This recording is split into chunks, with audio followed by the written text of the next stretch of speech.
সত্যম বস্তু সংখ্যা আগে শুরু করে কোথায় থেকে শুরু করলে এই 1900 সত্যম বস্তু না 1900 সবাই তার নামটা কি শুনুন।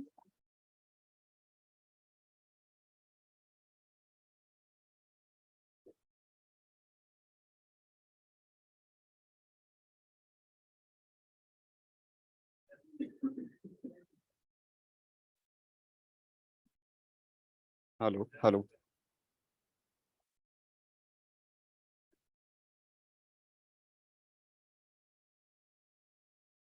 Hello, hello. Hello.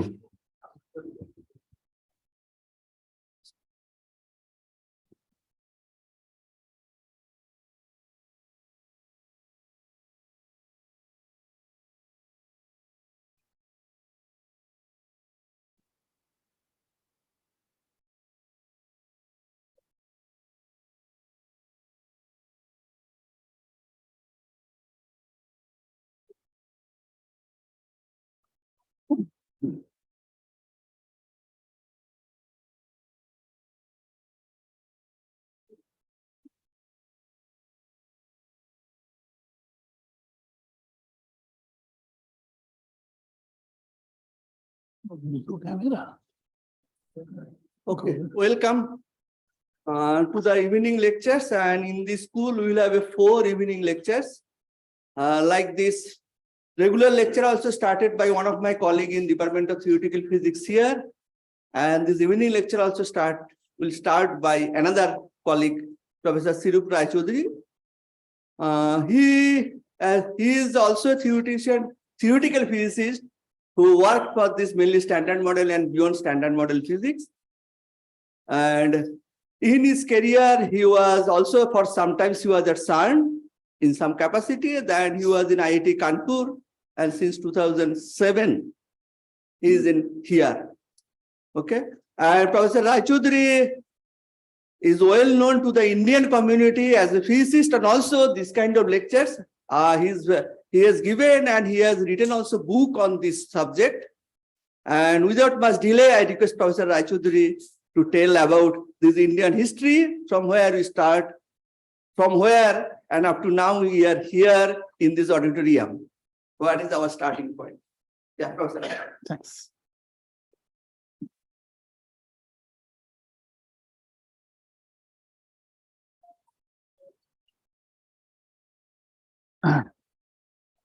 So thank you, Govindo, for that very nice introduction. And as he said, I'm a theoretical particle physicist, but right now I'm wearing a different hat. I will talk as a historian of science.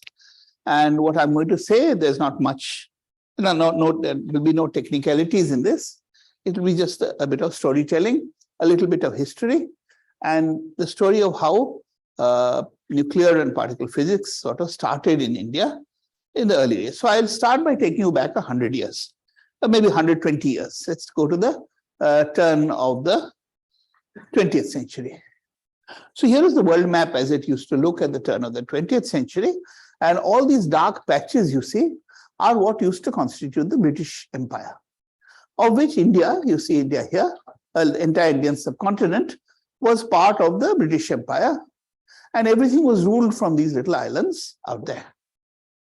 So science came to India, and also Indians went to study science here, from all the way from here to here, halfway around the globe. And of course, the internet was not there, nor did you have flights. You had to take the long route by sea.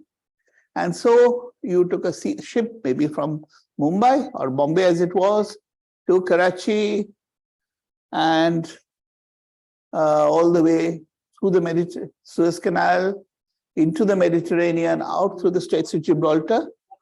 No, my mobile is off, it's in flight mode.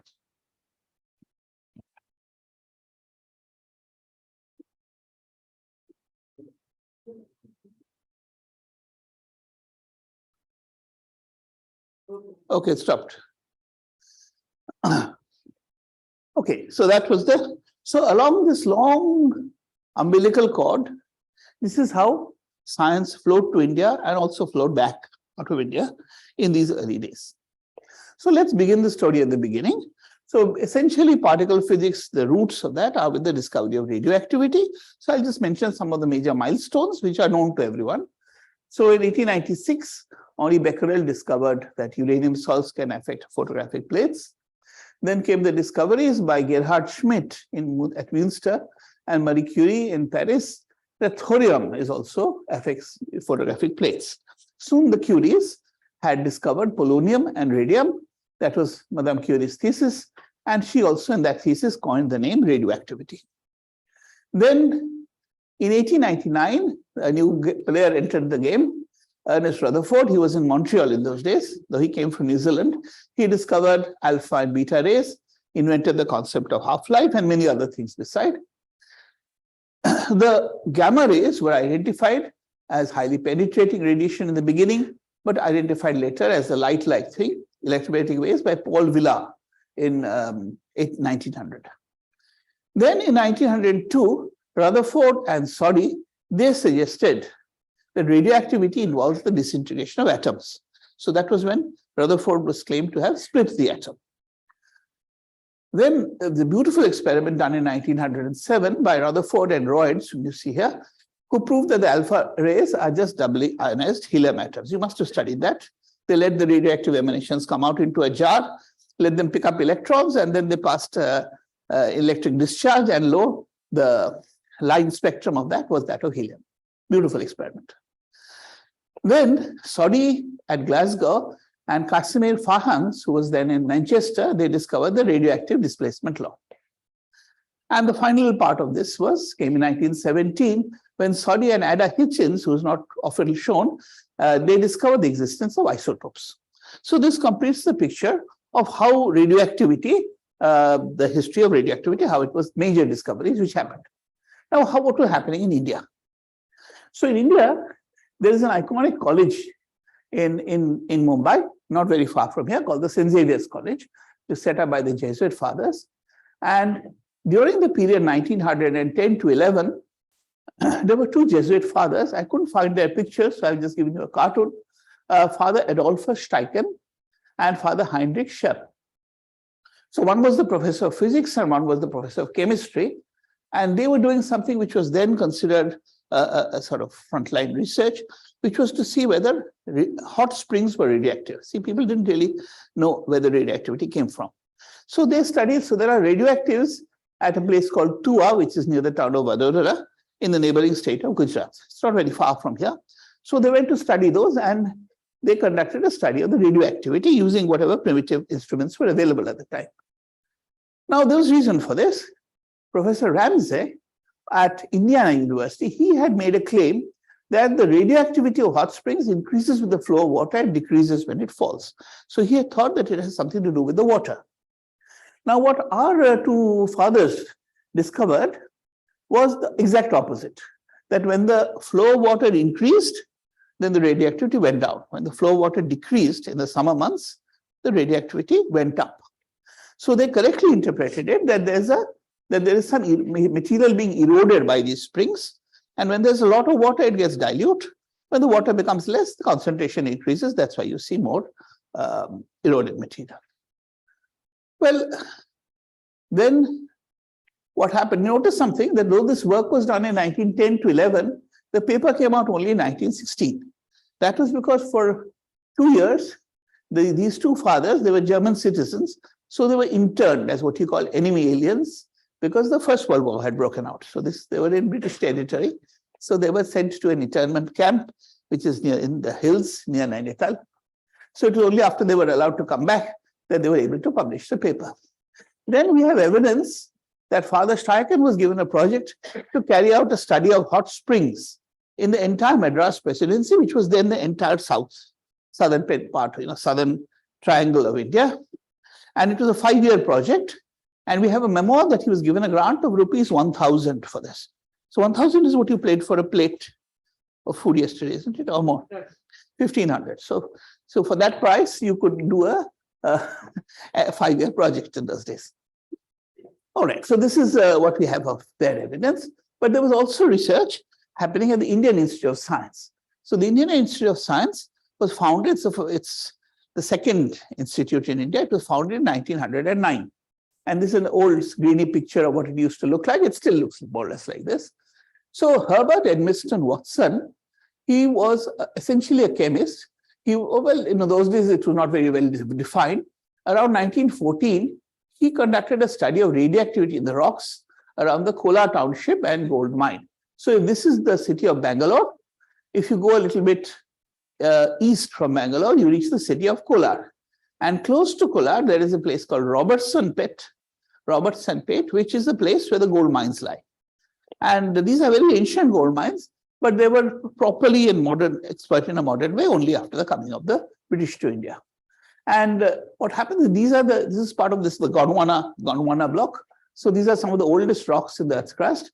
And you could also go down up to 4 kilometers because that's how far the miners had gone. So he wanted to see if radioactivity is there. See, people didn't have much clue as to the origins and nature of radioactivity. And what they found, so he had 2 assistants. So I again couldn't find pictures of any of these people. So I'm giving you silhouettes. So Goshta Bihari Pal, who was from Bengal, but he was then working at the ISC, and W.F.S. Smith, who was in the Mysore Geological Department. So they did this study and they didn't find any radioactivity. Their negative result was published in the Proceedings of the Indian Academy of Sciences and then in the Philosophical Magazine, which was sort of the most prestigious magazine of those times. And later, in 1916, Watson left India. He went to join the University of London, became the professor of chemistry, and he is credited with having been the co-discoverer of neon lighting. Well, of course, it was patented by George Cloud, but he is also supposed the co-inventor. Anyway, so this research also died down at that point. Now, of course, by the 1910s and middle that decade, so early study of radioactivity had started going into nuclear physics because, of course, the nucleus was discovered in 1911. So let's quickly take a look at that. So between 1908 to 1910, Hans Geiger and Peter Marsden made a careful study of the alpha particle scattering. That's one which is in every textbook. And Rutherford proved that this data can be explained only if the positive charge is concentrated at the center of the atom. So he discovered the nucleus. And therefore, it also followed that the hydrogen nucleus must be an elementary particle. We'll come back to this. In 1913, as is famous, Niels Bohr explained the atomic spectra using the new quantum theory. And in the same year, Henry Moseley proved that the charge of the nucleus is equal to the atomic number. By 1920, Rutherford had a hunch that the neutron exists, but he was not sure. But he sort of guessed that there's a neutral particle, because earlier people tried to explain the discrepancy between atomic number and atomic mass number by assuming that there are electrons inside the nucleus. Then the famous calculation of quantum mechanics that if you cannot have electrons inside the nucleus because of the uncertainty principle, this calculation was done by Amartya Sen and Ivanenko, and they predicted the neutron. Sorry, that's based on quantum mechanics. And then, of course, in 1932, Chadwick discovered the neutron. After that, we have a standard picture of the nucleus with protons and neutrons. Now, what was happening in India? So nuclear physics started in India. So I couldn't resist showing you this picture. So this is the iconic Sir J.C. Bose, who was sort of the founder of physics research in India, and some of his students, some of whom became very well known, Meghnad Saha, J.C. Ghosh, S.N. Bose. But the person we are going to concentrate on is this one, Sir Devendra Mohan Bose, or as he was better known as D.M. Bose. And he also happened to be, among other things, the nephew of Sir J.C. Bose. So we're going to concentrate on him because he was the guy who started working on cosmic rays. All right, so what happened? So in 1907, Devendra Mohan Bose, he went to England and enrolled in the Christ College, Cambridge. So you see the Christ College, that's it. And there was a reason for going there, because he had 2 uncles who had both been students there. One was J.C. Bose, who was his maternal uncle. The other was Anand Mohan Bose, who was the first Indian to graduate from Cambridge, and he happened to be his paternal uncle. So he was sort of very well connected academically. But more important than these uncles were the fact that he was mentored and taught by 2 very famous scientists, so J.J. Thomson and C.T.R. Wilson, who were both his teachers at Christ College. And the one thing which really fascinated him was the discovery of the cloud chamber. So this is the cloud chamber actually built by Wilson, This picture is there. This is actually kept in the Cambridge Cavendish Museum. And this is one of the very first pictures taken by Wilson of an alpha disintegration using the cloud chamber. So of course, after that, we have much more sophisticated photographs, but this is how it began. And D.M. Bose was in the center of this. While he was doing his graduation from Christ College, he was working in the lab with Wilson, with Thomson and so on, and right at the forefront of what was going on at that time. In 1913, he finished his studies. He came back and joined what is called the City College in Calcutta. It had been founded by his uncle, one of his uncles, A.M. Bose, and he joined there as a lecturer. But within a year, and that's a very rapid promotion, he became a chair professor. Okay. So what happened was that the University of Calcutta, there were no universities in India till that time which had postgraduate departments. All universities everywhere used to give up to the undergraduate departments. To get a postgraduate department, you have to go somewhere, to Europe, to America, mostly to Britain, because of course that was the easiest. But in this year, Sir Ashutosh Mukherjee, he was a mathematician and then he became a judge. He was the second Indian vice chancellor of the Calcutta University, and he decided to found postgraduate departments so that Indians would be able to get postgraduate degrees in India itself. And in order to, and one of his first recruits was this D.M. Bose, young man, but still appointed as the Rashbihari Ghosh Professor of Physics. And why Rashbihari Ghosh? Because Sir Rashbihari Ghosh, who was also an eminent jurist, like him, a lawyer and a judge, he donated more than rupees 21 lakhs to Calcutta University for this purpose. Remember, at this time, 1,000 rupees was enough to run a 5-year project. So you can gauge the generosity or the beneficence of this fund. And let's me convert it to modern money. At today's valuation, it's about rupees 250 crores. And that's about $3 million US. That's roughly the amount of the Milner Prize. So this was donated by this gentleman. And using this, there were several Ghosh professorships created in each department. And this came with a traveling fellowship. And D.M. Bose immediately decided that with this traveling fellowship, he would go to Berlin, not back to Cambridge, but he would go to Berlin to study cosmic rays. Where would he go? To the laboratory of Erich Wegener in Berlin. Now, who was Erich Wegener? So he was a professor at the Berlin Agricultural University, but from his laboratory, there came a stream of precise measurements of cosmic ray fluxes.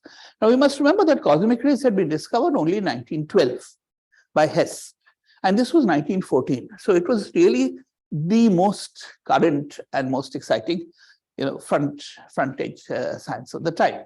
And Wegener was making a series of measurements, and he had access to balloons. So he was sending up balloons, and what Wegener had done, because before him, people like Hess actually went up in the balloons. And ballooning was, well, ballooning is still in the news nowadays, but ballooning was you had to go up in person, and it was risky. It was risky because the balloons could drift away, and there were many cases in which the balloonists, by the time when the balloon actually came down to ground, it was found that they had died, either frozen or lack of oxygen or something. However, Wegener discovered a way to actually get the remote signals from the balloon. So therefore, his measurements, and he could send the balloons for much longer times and so on. So he was getting very good measurements. And this is what Bruno Rossi said about this. So you can just read it. Now, D.M. Bose, of course, his choice of Wegener's laboratory showed that he was really up with the times. Now, hardly had Bose settled down in Germany when the First World War broke out. Now it was the other way around. Just as the German fathers were enemy aliens in India, Bose was an alien in Germany. However, this was Germany of the First World War, so the Germans treated him well. He was not interned, he was only required to report once a week to the police. And both Wegener and Max Planck stood guarantor for him, so he was allowed to carry out his research work unimpeded. This is a poster of the time, calling for people to join the war effort. Okay, then in Berlin, what he did was that he carried on the stuff he had learned in Cambridge. He built a cloud chamber, okay? And with this, he managed to record. So this is one of the pictures. I don't know how you found it, but it looks all the same to me. But he managed to record the recoil tracks of protons, that's H particles, produced by fast alpha. So he made alpha particles hit hydrogen atoms and then looked at the recoil of the hydrogen nuclei. So this was the first time, first of all, that these H particles had been seen experimentally. It also proved that to some extent that momentum conservation, the recoil happens at the atomic scale. Because people did not know at that time whether at the atomic scale momentum was conserved, whether the standard conservation laws hold. And in that sense, of course, as we know that this momentum conservation was later used brilliantly by Compton to explain the photon electron scattering, and you get the Compton effect. So for this work, Bose was awarded a PhD by the University of Berlin, and part of the work was published in 1916 in the German Physikalische Zeitschrift. In fact, Bose made the most of his enforced stay in Germany. So he went to attend the famous lectures given by Max Planck, and he said that after attending Planck's lectures, I learned what a system of physics meant, in which the whole subject was developed from a unity standpoint with a minimum of assumptions. Of course, he was a little mature. For younger students, Bose Planck's lectures were not so popular. So Sir Rudolf Piles, who was a student, said, Planck's lectures were among the worst I ever attended. So you can't please everyone. All right. We now come back. So D.M. Bose in 1919, after the war was over, he could return and take up his position. This is an old sketch of the Calcutta University, where the physics department is, and it's on the second and third floors, essentially, also fourth. And the fourth floor wasn't there. And he resumed his position as Sir Ashbury Ghose. But now he had another eminent colleague who was called the Sir Taraknath Palitappan, that was C.V. Raman. And Raman, in fact, was a former civil servant. In 1917, Sir Ashutosh, the Vice Chancellor, had persuaded him to quit his government job and take up a position, an academic position. For that, he had to come at half the salary, but Raman still was happy to do that so that he could pursue science. I'm not sure how many people will do that today. Okay, there were other bright sparks in the Calcutta University Physics Department. I will just flash the names at you. Some of them are very well-known names. S.N. Bose of Bose-Einstein Statistics, M.N. Saha of the Saha-Einstein equation, S.K. Mitra, one of the early pioneers in working on the ionosphere, B.B. Roy, an early pioneer of spectroscopy, especially X-ray spectroscopy. In fact, his main discovery was to find the Raman effect in X-rays. Okay, but we find that at this time that D.M. Bose had started again to work on cosmic rays, and he had built a cloud chamber with his student S.K. Ghosh. And again, I couldn't find a picture, so that's how I imagine S.K. Bose may have looked like. But this is a paper which appeared in Nature, and he talks again about the same work, photographing tracks of alpha particles in helium. So he's moved from hydrogen to helium. Okay. Now, there was other things happening across the country. It was not only at Calcutta, but at Jaipur, which is in Rajasthan, there was M.F. Soonawala, who was a very famous professor at the Maharaja's College. So Jaipur was still under the local prince, the Maharaja of Jaipur. And he wrote an interesting paper. He suggested that all nuclei are made up of electrons, protons. See, there was no neutron at that time, and noble gas nuclei. So it's not so different from the Aufbau principle we have today. There are filled shells, and then you have more things on top of that. So that was an interesting paper by Soonawala. Then A.C. Banerjee, Amulya Banerjee, he passed this famous Cambridge Tripos exam, became a wrangler, and joined Allahabad University. This is a picture which it still looks like this, actually. It's been newly painted, though, to apply with. And M.N. Saha, who had by then moved to Allahabad University, the two of them started applying quantum mechanics to the study of nuclear spectroscopy. Now, this had been done elsewhere, but he was the first to do it in India.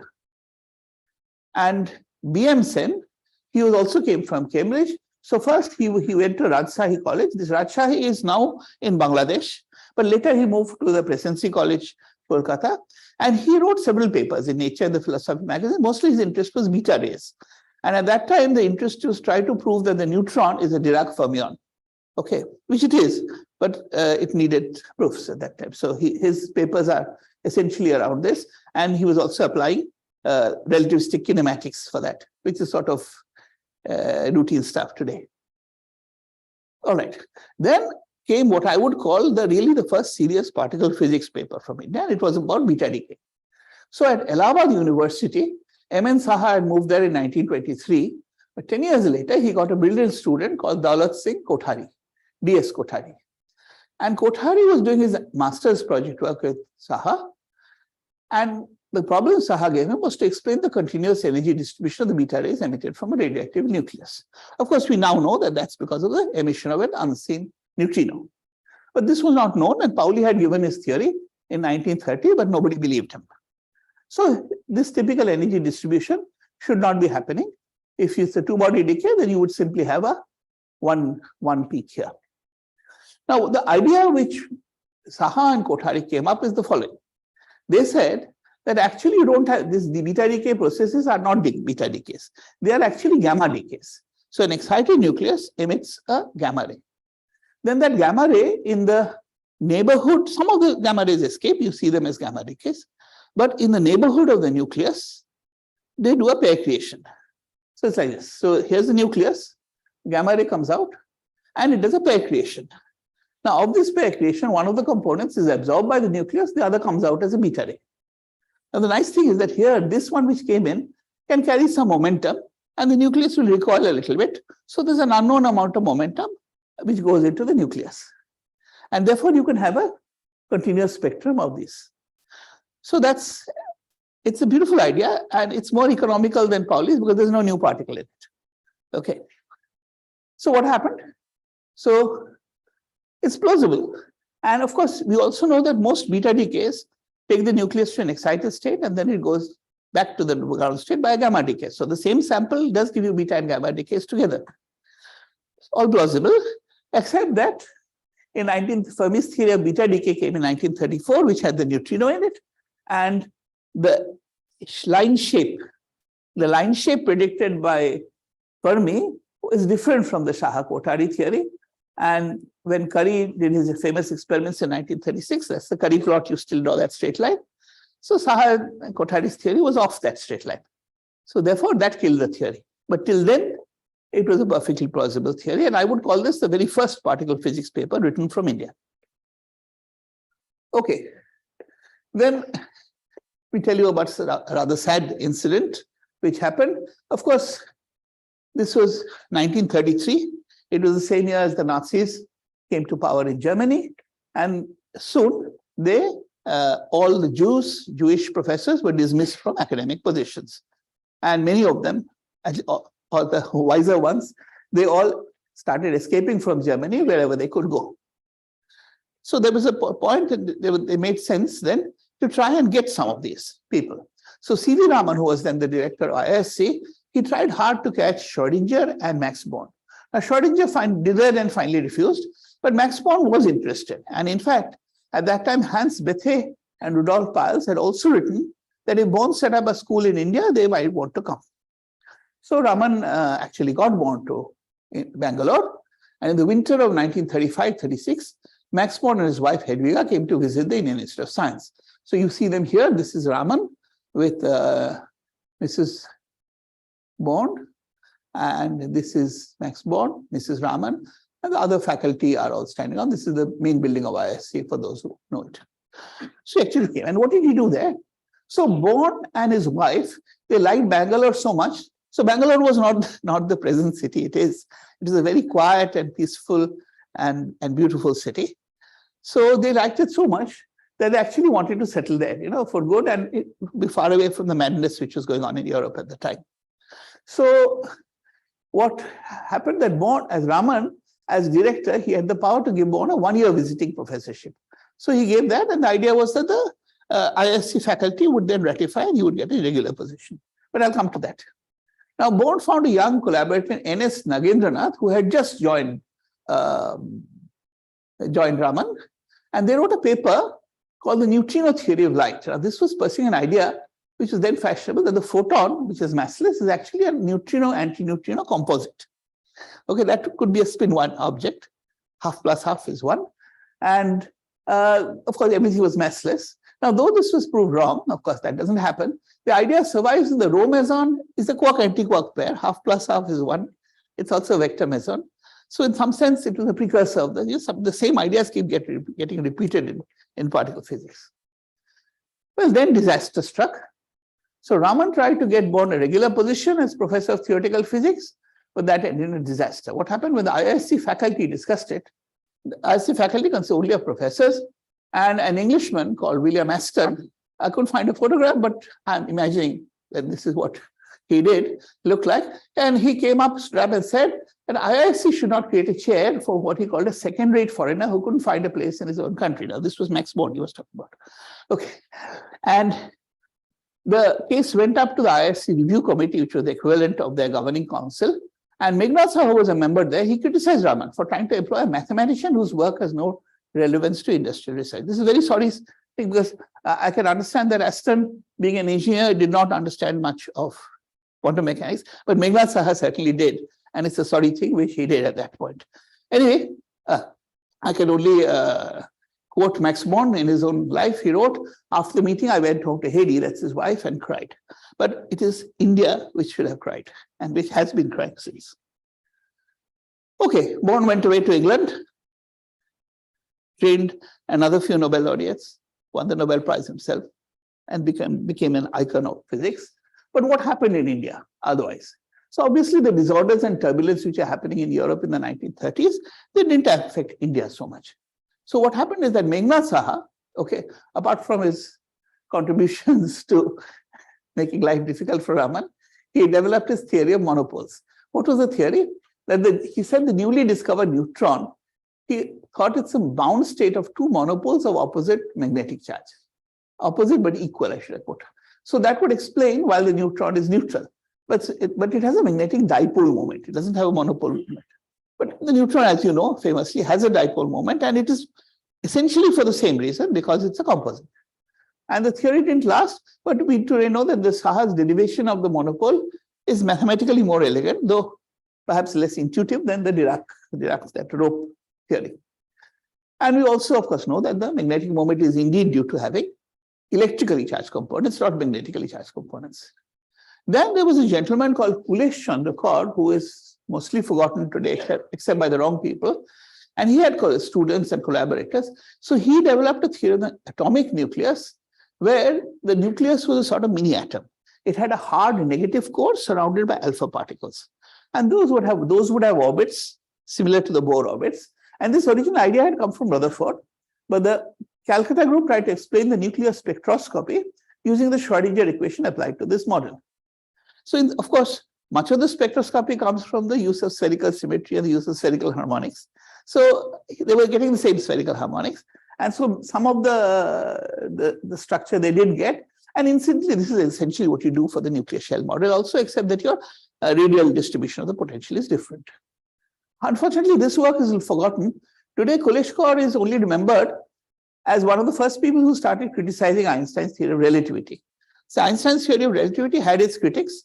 Most of them were on racial grounds, simply because he was Jewish, and all those who did not like the Jews were criticizing his theory. But Kulesh Kaur had some theory. Of course, every now and then somebody comes up with a proof that Einstein was wrong, but these don't last. And his proof was similar. But if you look at some of these sites which discuss alternative science, if you haven't seen them, I recommend you should see them if you want a good laugh. So unfortunately, Kulesh Kaur figures very prominently in those. So not a glorious thing. All right, now I come to Homi Bhabha, the founder of this institute, and let me talk about the contributions he made. So he had gone to Cambridge to study. So he was a young Parsi. So Parsis originate from Persia or Iran, but they are Zoroastrians who are settled in India. So he was a Parsi coming from a wealthy family closely related to the industrial house of the Tatas, after whom this institute is named. And he was sent to Cambridge, like many a physicist, to study engineering, but he decided he liked physics better.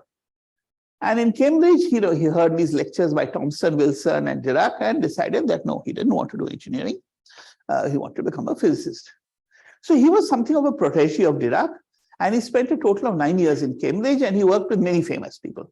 Fowler was his official supervisor, PhD supervisor, but with Dirac, Pauli, Bohr, Fermi, and the most famous one was Heitler, and I'll come to that. So his 1936 paper, Scattering of Positrons by Electrons with Exchange, was the first calculation of what is now called Bhabha scattering. It was one of the foundational works in the newly developing subject of QED, And remember, this was long before the days of Feynman diagrams. So everything had to be done from first principles. But let me try to explain why this work was significant. So, okay, this part is known to people. So see, the positron had been discovered in 1932. It was the first so-called antiparticle. But now people wanted to ask, have we really discovered an antiparticle? Or is it just a particle which has accidentally the same mass as the electron, but a positive particle? And after all, the proton and neutron have different charges, they are almost the same mass. So is the positron something like that, or is it really an antiparticle? Now, how would you know? To know that, so Bhabha set himself to calculate the cross-section under the two assumptions. One is that it's not an antiparticle, it's just a particle which accidentally happens to have the same mass. And one is assuming it is an antiparticle. Now, how do you do that? See, if it's just another particle, then you have, this is your scattering diagram. I'm explaining it in modern language. So this is, I mean, you could replace this E plus E minus by a proton, for example. So that's your typical photon exchange. And that gives you this cross section, which, as you see, goes as cos to the 4 theta by 2, where theta is the scattering angle. Now, if it's an antiparticle, you also have the what you call the annihilation diagram, where these two annihilate and you get what we now call an S-channel photon. So if it was not an antiparticle, the S-channel wouldn't exist. You would only have the T-channel. And with the S-channel, of course, you have this extra term. The interference between the two gives you this cos squared theta dependence. So you simply plot the angular dependence of Bhabha scattering and see which one works. So I'm showing you a more modern plot. So these are measurements. This is the full one with both the diagrams. And you see this beautiful, this was taken much later in the 1970s. But here, if you took only the scattering diagram and not the annihilation diagram, then your curve would have gone somewhere like this. So the data was good enough in Bhabha's time to be able to say that no, the annihilation diagram exists. And therefore, the positron is really an antiparticle. And if it's really antiparticle, that means that, of course, quantum field theory is correct. So therefore, it was a work which received a huge amount of appreciation at that time. Okay, so I've just said that. All right, but then Bhabha went on to do another very nice piece of work with Heitler. So Heitler was already famous for the Heitler-London theory of the chemical bond. And he had also lost his job in 1933. He got a position at Bristol. And there, Bhabha and Heitler were both interested in the same problem. How do high-energy electrons in cosmic rays, how do they come through 8 to 10 kilometers of atmosphere and reach the same level? Because you can do that. You take a cloud chamber, put it at ground level, you will see lots of electron tracks in it. Okay, so what was the problem? Because Bethe and Heitler had already calculated the energy loss by high-energy electron in the field of multiple nuclei of nitrogen and oxygen, which is the air. And they had concluded that there was no way such electrons could penetrate more than 2 kilometers. By 2 kilometers, it should be totally attenuated. However, the atmosphere is 8 to 10 kilometers. So how are these electrons coming? It was a mystery. And this is the problem they said to this. Okay, so I've just written this.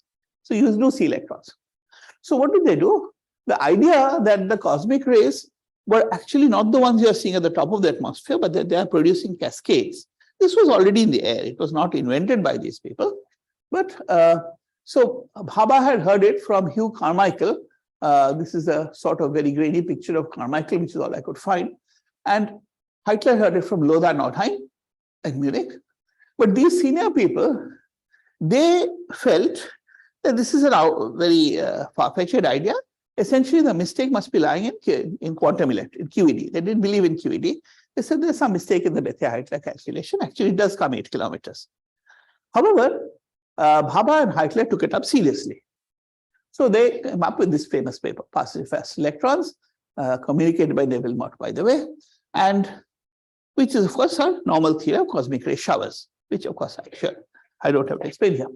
And that's the diagram. So that's how you get the electrons at the lower level by these cascades. Now, the Bhabha-Heitler was published in 1936 in the Proceedings of the Royal Society. 1 year later, no archive in those days. So 1 year later, the same work was repeated by Carlson and Oppenheimer in the PhysRevD. But they were too late. It is known as the Bhabha-Heitler theory and not the Carlson-Oppenheimer theory, but they did it independently. Okay. Now, the few years which Bhabha spent at Cambridge, I call them the Midas years because whatever he touched, he came up with new and interesting ideas, some of which are now in the textbooks and people have forgotten. For example, in 1936, Bhabha had suggested that there's a hard component to cosmic rays. He suggested it might be similar to a new particle, but about 100 times more massive. So he had some vague idea about it. And indeed, that was discovered in 1937. Anderson and Demeyer discovered the muon, which is not 100 times, but 200 times the Bhabha. So that paper is there for anyone who wants to check. Then in 1935, as everyone knows, Yukawa predicted the meson or the mesopion. He called it a mesotron, spin zero particle mediating interactions. But 2 years after that, Bhabha wrote a paper pointing out that after all, if half plus half gives you one, half plus, gives you zero, it can also give you one. So there should also be a vector particle. And the rho mesons were discovered only in 1961, but they had been predicted in 1937. Then in 1938, Bhabha did a problem which every MSc student does an exercise. The proof that the long lifetime of cosmic ray muons is because of time dilation. So everyone does this exercise. And he was the first to write this paper. And it was important because at that time, this was 1938, there were a lot of people attacking the theory of relativity. So it was Bhabha picked up the theory of relativity and showed that, look, here is a theory and here's an experimental proof that relativity is correct. You are actually seeing time dilation. So nice, some nice pieces of work then. But and so he was happy at Cambridge doing all of this stuff. But then, so you see a picture here with famous people. And it does look like Bhabha is doing all the talking. So anyway, well, he had to leave Cambridge, so you can't stay in Eden forever, and there's a snake there, and you see him. So in summer of 1939, Bhabha came home from Cambridge to spend, after he had not come home for about 6 years, to spend a vacation with his family. But before he could return, the Second World War broke out, and then the U-boat menace started. So the U-boats are submarines. So there was a danger of civil shipping being sunk, and it was happening. So he couldn't go back. And it would be 6 years before he could visit Cambridge again. So he was stuck in India. Now, forced to seek a job in India, he did that for a while because everyone was trying to get him. Allahabad University, the Institute of Indian Association of the Cultivation of Science at Calcutta, and the Institute of Science at Bangalore. But finally, it was Raman, who was at Bangalore, who sort of persuaded him and said, come here, start a cosmic ray group. I will give you all the facilities you want, all the things people say when you want to get a new faculty member in. And when he came, of course, he gave also what people gave. He gave him 2 rooms and said, okay, that's your group, start it. Okay. Now, perhaps this experience, it also alerted Bhabha to the reality of doing science in a colonized country, where the facilities, the resources simply didn't exist. Now, for 6 years, he worked very hard at Bangalore. He tried to set up an experimental cosmic ray unit, and at the same time, he tried to persuade some of his theoretical ideas. But we have to say this, none of this theoretical work has the impact of what he was doing at Cambridge. So there is a definite watershed between the two. And here I show you 2 of them. Here is Bhabha trying to launch a balloon and doing it himself, all in his 3-piece suit and so on. And this is a very well-known paper by Bhabha and Corbin, where they do the theory of arbitrary spin, particles of arbitrary spin. And then he came up with the idea of founding the Tata Institute of Fundamental Research. And so that's another story. But this institute was founded in 1945, and it started in this particular very nice colonial house, which belonged to Bhabha's aunt. So his aunt was very old. She lived in one corner of basically in 2 rooms in a corner of the bungalow, that's of this corner. And the rest she gave to her favorite nephew to have his institute. Anyway, after that, in 1954, he was given the job of founding India's Atomic Energy Commission. This is a picture of the first reactor, model of the first reactor, which was called Apsara. And essentially, after this period, we lose Homi Bhabha as a scientist. He became an institution builder, manager, statesman. So just representative. He was a celebrity and was not working so much on science, though he did develop this institute, which enables whatever we are doing now. Okay, let me move again, the other end of the country, back to Calcutta. So the fact that charged particles can leave tracks in a photographic emulsion, and this could be used to detect charged particles, was pointed out by Kinoshita as early as 1910. Now, this work was not taken up too much, but in the 1930s, the use of photographic plates as cosmic ray detectors was pioneered by these two ladies, Marietta Blau and her student Herta Wambacher. So they started using, but they were still looking at alpha particles hitting nuclei and so on. But this came up, and they started this work at the Radium Institute of Vienna. They went and did essentially what cosmic ray physicists have done. They took a stack of plates. Okay, so I'll come back to this. They took a stack of plates and went and exposed them on some high mountain, lots of nice high mountains in Austria, so they could go and do that. And they found that indeed in the photographic plates, you are seeing the tracks of charged particles. And this is a sad thing to mention, that though this work I think was of Nobel-winning quality, both these women were victims of both gender and political discrimination all their lives. I'll come to that a little later. However, in Calcutta, in the 25th session of the Indian Science Congress was held at Kolkata in 1938, and many famous scientists came to that. In fact, it was supposed to be presided over by Lord Rutherford, but unfortunately he passed away just before coming. So his presidential address was read out by Meghnad Saha. It had already been sent and published and printed. Okay. However, there was a cosmic ray session, and that was attended by Walter Bothe, who may remember was the Nobel Prize for the coincidence method, and Geoffrey Ingram Taylor, who was the Cambridge sort of expert on cosmic rays. And this session was very lively. And Bothe in particular, he discusses this new photographic emulsion technique. Because earlier, all the detection was with cloud chambers or Geiger counters and so on, where you just get an idea of whether the radiation or not. So this discussion happened, and it fell on fertile ground. So D.M. Bose, you remember D.M. Bose? Okay, by then he had become a senior person. He was 53 years old. He had become director of the Bose Institute. He had succeeded Sir J.C. Bose's great uncle. And he decided to try out this technique, and he had a student called Biva Chaudhuri. So this pair, they decided to study cosmic rays using photographic emulsions.